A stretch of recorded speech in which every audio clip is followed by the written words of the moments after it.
এই সময়টা আমার আর তোজোর সারাদিনের সময় কাটানোর মধ্যে সবথেকে বেস্ট টাইম। এই টাইমটা আমি আর তোজো খুব ভীষণভাবে এনজয় করি।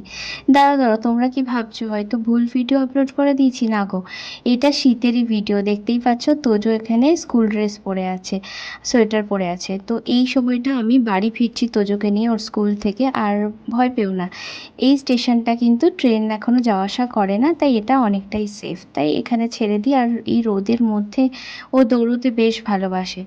তো গ্যালারি পরিষ্কার করতে করতে এই ভিডিওটা পেলাম। যেহেতু গ্যালারি ফুল হয়ে যায় আমার, তো অনেক কিছুই ডিলিট করতে হয়, কিন্তু এরকম ভিডিওগুলো কি ডিলিট করা যায়? তাই ডিলিট না করে ভাবলাম এটাকেই ব্লগ আকারে আজকে তোমাদের সাথে শেয়ার করে নিই। আমার স্মৃতির পাতায় এগুলো থেকে যাক।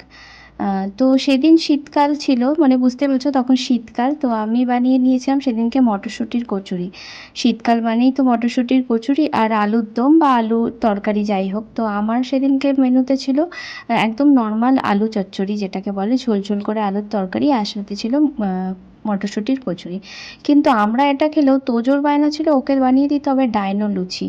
তো সেটা কি করে সম্ভব? যাই হোক, ওকে এই শেপে নাকি লুচি বানিয়ে দিতে হবে। যাই হোক, ফাইনালি কিন্তু দিয়া এটাকে লুচিটাকে কাটিং করে এই শেপে বানিয়ে দিল। তো এটা পাওয়ার পরে তোজোর যে কি রিয়াকশান ছিল সেটা তোমাদের সাথে এবার শেয়ার করব।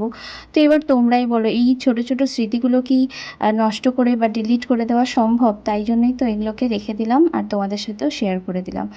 তো আজকের ভিডিওটা দেখো, এবার তোজোর কি এক্সপ্রেশন হয় এই লুচিটা দেখে সেটাই তোমরা এবার দেখে নাও। তো দেখো, লাগছে তো ডাইনো শেপের লুচি।